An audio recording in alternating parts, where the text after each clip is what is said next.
तो बच्चों सबसे पहले अब हम लोग स्टार्ट करते हैं एक्सरसाइज 8.18। तो यही सबसे इंपॉर्टेंट एक्सरसाइज है क्लास 12 के हिसाब से। और अगर आपके पास एमएल अग्रवाल है तो हम लोग एमएल अग्रवाल के जो पेज नंबर है वो पेज नंबर मैं आपको बता देता हूँ, विच इज 787 इस पेज नंबर पे है। और एक्सरसाइज का नाम मैंने आपको बता दिया। तो बच्चों सबसे पहले हम आपको क्या करते हैं कि आपको प्रॉपर्टी 1 है उसके बारे में बताते हैं। प्रॉपर्टी 1 ऑलरेडी मैं आपको काफी बार बता चुका हूं कि अगर आप ए से बी में एफ एक्स को इंटीग्रेट करिए या ए से बी में एफ टी को इंटीग्रेट करिए, रिजल्ट सेम आता है। कहोगे ऐसा क्यों? हमने कहा मान लो बच्चों आपके पास एफ एक्स से साइन एक्स। तो बच्चों जब आप साइन एक्स बनाओगे तो ऐसे ही, और जब साइन एक्स बनाओगे तो वो भी ऐसे ही बनेगा। साइन टी बनाओगे तो वो भी ऐसे ही बनेगा। तो अगर हम साइन एक्स का ग्राफ बनाएं 0 से 2 पाई में, या साइन टी का ग्राफ बनाएं 0 से 2 पाई में, तो जितना एरिया अपवर्ड है उतना एरिया डाउनवर्ड है। तो अगर हम ओवरऑल ये एरिया निकालेंगे तो क्या आएगा? 0 आएगा। इसलिए बच्चों हम क्या कहते हैं कि हम चाहे ए से बी में साइन एक्स का एरिया निकालें, चाहे हम ए से बी में साइन टी का एरिया निकालें, एरिया क्या आएगा? सेम होगा। अब यहाँ पे ए से बी की जगह हमने क्या यूज किया? 0 से 2 पाई। अब बच्चों इसको यूज करके ढेरों क्वेश्चन बनाए जाते हैं। अगर आप अपनी बुक का 18 क्वेश्चन का फर्स्ट पार्ट देखेंगे तो उसमें लिखा है 0 से pi by 2 root sine x whole divided by root sine x plus root cos x dx. ये आपका फर्स्ट क्वेश्चन। अब बच्चों अगर आप प्रॉपर्टी नहीं यूज करेंगे और बिना प्रॉपर्टी के क्वेश्चन करने की कोशिश करेंगे तो आप रात दिन एक कर लेंगे इसको रेशनलाइज करके, लेकिन क्वेश्चन हो नहीं पाएगा। इसलिए प्रॉपर्टी आपको लगानी ही पड़ेगी, जो भी मैंने आपको जस्ट बताई। तो प्रॉपर्टी लगाने से पहले हम इस क्वेश्चन को मान लेते हैं आई। अब हम प्रॉपर्टी लगाएंगे ऊपर वाली। प्रॉपर्टी लगाते ही जहां जहां एक्स है उसको हम रिप्लेस कर देंगे ए माइनस एक्स से, और ए की जगह है यहाँ पर पाई बाई 2। तो जहां जहां एक्स है आप इसको पाई बाई 2 माइनस एक्स से रिप्लेस कर देंगे। तो जस्ट वेट बच्चों, जस्ट वेट आप करिए, तब तक मैं आपको बताता हूँ। तो जहां जहां एक्स है उसको हमने ए माइनस एक्स से रिप्लेस कर दिया। तो ए की जगह बच्चों यहाँ पर पाई बाई 2 है, तो मैंने जहां जहां एक्स है उसको पाई बाई 2 माइनस एक्स से रिप्लेस कर दिया। ये देखो बच्चों मैंने इसको कर दिया। तो बच्चों dx के x को मत रिप्लेस कर दीजिएगा, फंक्शन के x को रिप्लेस करना पड़ता है। और फंक्शन आपका क्या था? Root sine x whole divide by root sine x plus root cos x. ठीक है, चलिए। तो बच्चों जब आप ये करोगे तो आप इतनी तो ट्रिग्नोमेट्री जानते ही हो कि न्यूमरेटर में क्या हो जाएगा? कॉस एक्स हो जाएगा, डिनोमिनेटर में वही सेम आ जाएगा जो ऊपर का एलसीएम यानी कि डिनोमिनेटर था, यानी कि root cos x plus root sine x. अब बच्चों ध्यान से देखो, ये प्रॉपर्टी लगाने से पहले था और प्रॉपर्टी लगाने के बाद आपका ये रिजल्ट आया। अब जैसे ही हम कहते हैं दोनों को ऐड कर लो, तो आप दोनों को ऐड करने में हमसे पूछते हो कि सर 1 कैसे आया? तो भैया अगर आपको नहीं समझ में आया तो फिर आप पूरे स्टेप्स लिखिए, क्योंकि लिमिट्स तो सेम है ना, और सेम लिमिट्स में दो फंक्शंस आपस में क्या हो सकते हैं? ऐड हो सकते हैं। तो हमने ऐड कर दिया। ठीक है, समझ आ गया। ये देखो बच्चों मैंने ऐड कर दिया, ये आपका dx है। अब बच्चों ये क्या 1 ही तो आ रहा है, आप एलसीएम लेके चेक करो, क्योंकि ऊपर भी root sine x plus root cos x आएगा, नीचे भी root sine x plus root cos x आएगा। वो कैंसिल होके 1 हो जाएगा, सिर्फ बचेगा dx, और ये है आपका 0 से पाई बाई 2।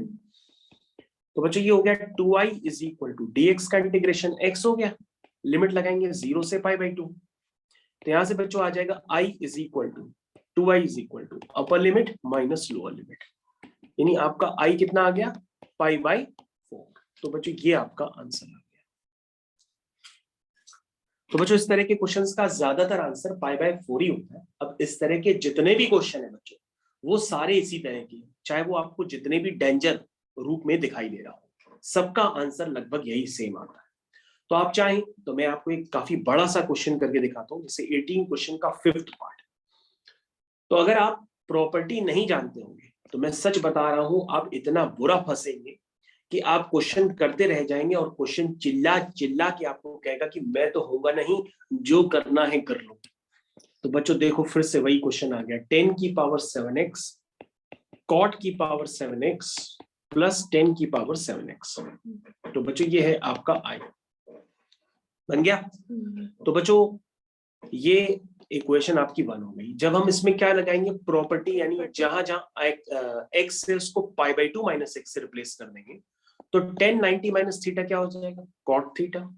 10 90 माइनस थीटा क्या हो जाएगा, cot theta. cot 90 minus theta क्या हो जाएगा, tan थीटा।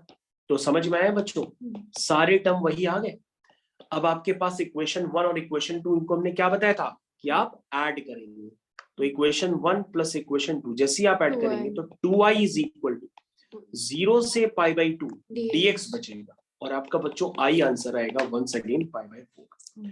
तो देखा बच्चों, क्वेश्चन देखने में कितना डिफिकल्ट है और करने में कितना आसान है। और आप पूछ रहे थे कि सर हम तो ये नहीं समझ पाते कि 1 कैसे अचानक आ जाता है। अब आप बहुत अच्छे से समझ गए होंगे कि 1 तो एलसीएम लेंगे तो ऑटोमेटिक आ जाएगा, है कि नहीं।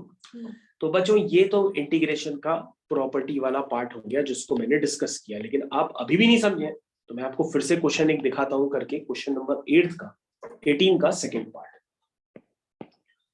लिखा है 0 से π/2 dx whole divided by plus root cot x। ये क्वेश्चन है, कैसे करेंगे हम बच्चों। सबसे पहले इसको सिंप्लीफाई कर लेते हैं, क्योंकि अगर आपने गलती से यहीं पे आपने प्रॉपर्टी लगा दी तो समझ लो क्वेश्चन हो नहीं पाएगा। इसलिए रूट कॉट एक्स को पहले लिख लो सजा के। रूट कॉट एक्स क्या होता है, वो होता है root cos x upon root sine x. तो बच्चों कॉट एक्स को तो हम ऐसे लिख सकते हैं ना, और अगर हम इसको सिंप्लीफाई करेंगे तो आपका जो क्वेश्चन है वो पहले वाले क्वेश्चन की तरह दिखने लगेगा एलसीएम वगैरह लेने के बाद, जो आपने जस्ट थोड़ी देर पहले अभी किया है। तो देखिए बच्चों, आपने यही तो क्वेश्चन किया था थोड़ी देर पहले। तो ऊपर वाला क्वेश्चन एक्चुअल में ये क्वेश्चन। अब हम इसमें फिर से प्रॉपर्टी लगाएंगे, 2i बन जाएगा, और फिर i की वैल्यू कितनी आ जाएगी, π/4।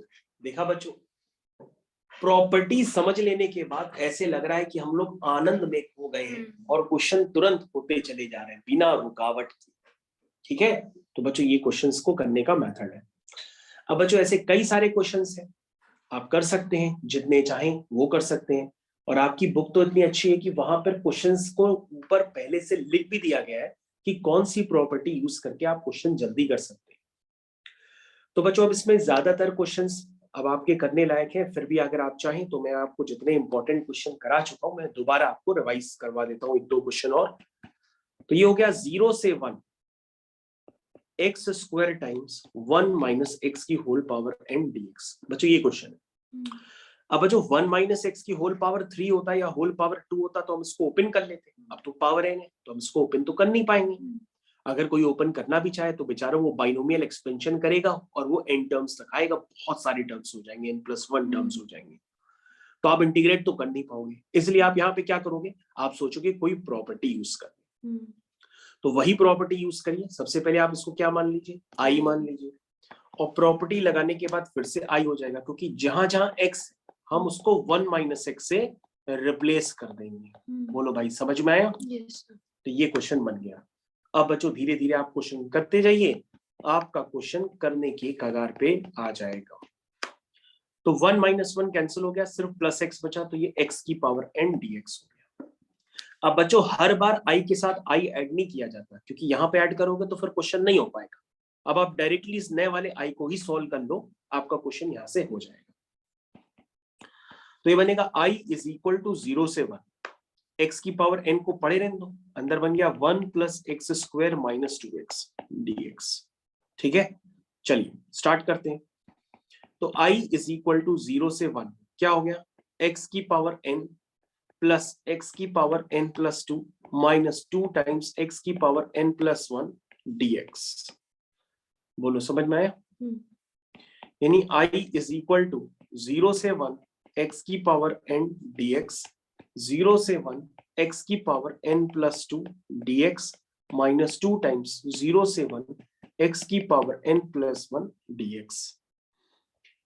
तो बच्चों ये हो गया I is equal to 1/n+1 x की पावर n+1 ब्रैकेट में 0 से 1, 1/n+3 x की पावर n+3 0 से 1, 1/n+2 x की पावर n+2। समझ रहे हो ना बच्चों? और बच्चों ये डेफिनेट इंटीग्रेशन है, इसमें कहीं से c मत लगा के ऐड कर दीजिएगा क्योंकि वो इनडेफिनेट में करते हैं। तो बच्चों यहाँ बचेगा अंदर 1 - 0 क्योंकि 1 की पावर n+1 तो 1 ही हुआ और 0 की पावर कुछ भी करो 0 ही होता है, तो ये बचेगा सिर्फ 1 - 0 तो 1 ही हुआ। तो उसको एज इट इज लिख देते हैं, इसको भी लिख सकते हैं और इसको भी लिख सकते हैं। अब आप फाइनली इसका एलसीएम लीजिए या ना लीजिए, आपका ये आंसर हो गया। ठीक है, तो बच्चों ये क्वेश्चन हो गया आपका कंप्लीट। तो एक सेकंड आंसर दिखा दीजिए। Got it. चलिए बच्चों अब हम लोग नेक्स्ट क्वेश्चन करते हैं, क्वेश्चन 9 का थर्ड पार्ट।